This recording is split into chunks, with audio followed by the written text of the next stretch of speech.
자, 다음은 머신러닝과 딥러닝에 대한 설명으로 옳지 않은 것은.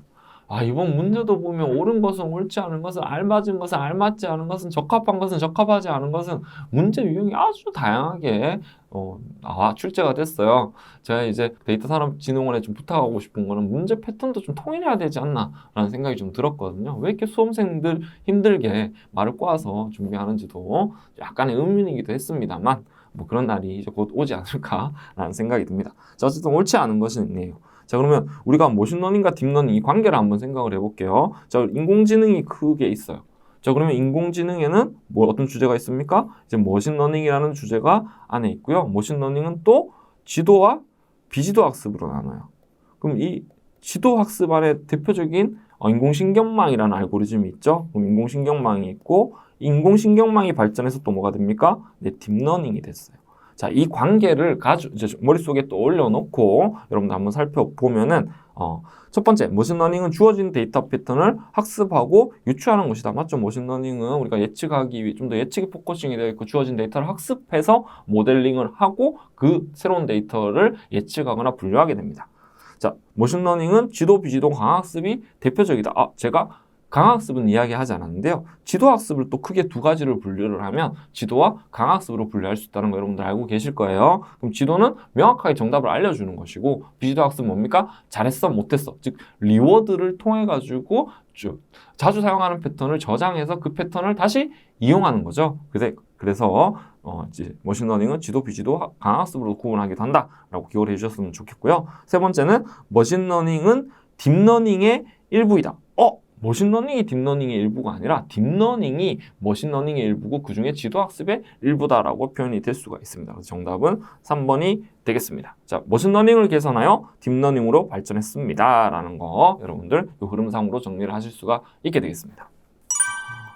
자, 다음은 12번 문제입니다. 공공 데이터와 같이 조직 외부의 데이터를 사용할 때의 장점. 자, 우리가 데이터를 수집할 때 데이터 위치에 따라서 크게 두 가지로 나눠집니다. 내부와 외부예요. 자, 외부 데이터를 수집하기 위해서는 어때요? 그 데이터를 사오기 위해서 어떤 비용이 필요할 수도 있고 법적으로 문제가 없는지 이 중에 컴플라이언스, 즉 개인정보에 대한 이슈는 없는지를 먼저 파악을 해야 될 것 같고요. 그렇기 때문에 외부, 즉 또 내부 데이터는 어떻게 돼요? 우리가 그동안에 모아놓은 데이터이죠. 근데 외부 데이터는 상당히 큰 범위, 우리가 제한하지 않는 많은 범위들을 고려를 할 수가 있게 돼요. 자, 이런 특징들을 가지고 내용을 한번 살펴보면 자, 비용이 저렴하다. 그렇지 않아요. 내부 데이터가 비용이 안 들 수도 있죠. 외부 데이터는 일부 비용을 고려를 해야 됩니다.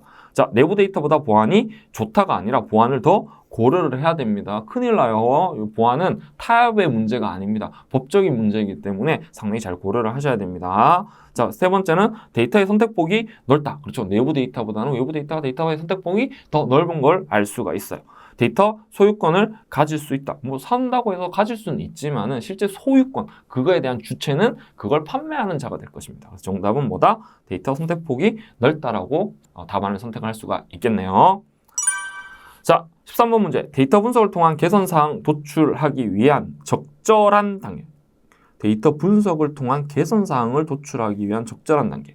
얘는 이 지문을, 보기를, 이제 문제를 가지고 좀 출하기는 좀 애매한 내용이 있어요. 자, 그래서 보기를 먼저 한번 살펴봤더니 도메인 이슈 도출, 분석 목표 수립, 프로젝트 계획 수립, 그리고 모델 개발이라는 어떤 약간 절차 느낌의 나는 보기가 제시가 되어 있네요. 자, 요 내용을 봤었을 때 도메인 이슈 도출은 빅데이터 분석 기획에 NCS에서 제시한 절차에 나오는 내용입니다. 자, 그 절차에서 분석 사항, 즉 과제를 도출하기 위한 목표, 즉 분석 목표를 수립을 하기 위해서 개선 사항을 도출하고 갭 분석을 하고 하는 과정이 있는데 그게 도메인 이슈 도출에서 하는 행위예요 라고 정리만 해놓으시면 될 것 같고요. 절차는 보기 있는 내용에서 도메인 이슈 도출, 분석 목표 수립, 프로젝트 계획 수립, 그리고 4단계가 보유 데이터 확인이 있습니다. 그럼 정답은 어쨌든 1번이 되는 거고 4가지 절차도 지금 두 번째 기출이 되는 거거든요. 내용 같이 한번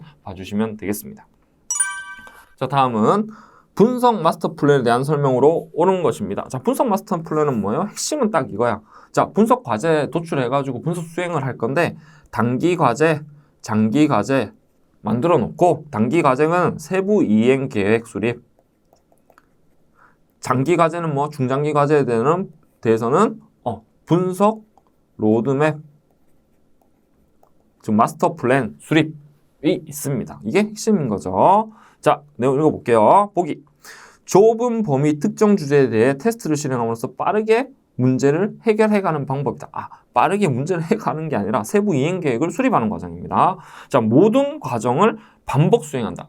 분석에 들어갔었을 때는 모든 과정을 반복해서 하는 게 아니라 모델을 만들고 모델을 확인하는 과정을 반복 수행하게 됩니다. 자, 분석 로드맵은 중장기 관점의 수행 계획을 수립하는 과정을 의미한다. 얘는 아까 우리가 앞에서 정했던 것처럼 중장기 과제에 대해서는 로드맵을 수립한다라고 했죠? 여기 정답은 되겠습니다.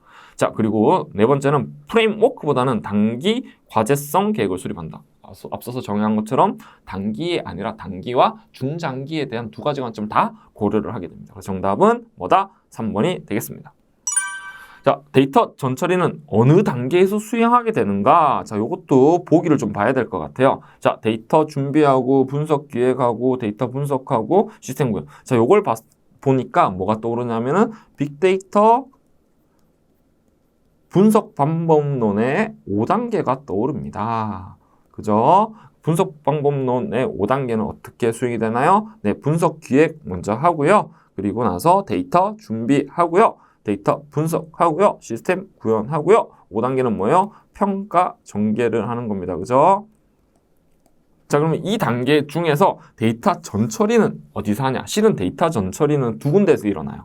데이터 준비와 데이터 분석에서 일어납니다. 자, 왜 그러냐면 준비하기 위해서 데이터의 완전성, 적합성을 만드는 과정에서의 전처리는 준비에서 일어나고요. 실제 데이터를 분석하는 과정에서 필요 변수를 만든다거나 표준화를 한다거나 하는 과정은 이 데이터 분석에서 많이 일어나거든요. 그렇지만은 좀 더 적극적인 의미의 전처리를 얘기를 한다면 혹은 우선 일어나는 전처리를 이야기를 한다면 데이터 준비로 볼 수가 있을 것 같아요. 그래서 이런 것도 조금 문제를 좀 명확하게 구분해서 내주시면은 좀 더 수험자들이 쉽게 풀 수가 있을 것 같은데 상당히 고민이 많이 들어간 문제가 아닐까라고 생각이 들어요. 그래서 좀 더 먼저 일어나는 걸 기준으로 생각을 하시면은 쉽게 생각을 하실 수가 있을 것 같습니다. 정답은 1번 데이터 준비가 되겠습니다.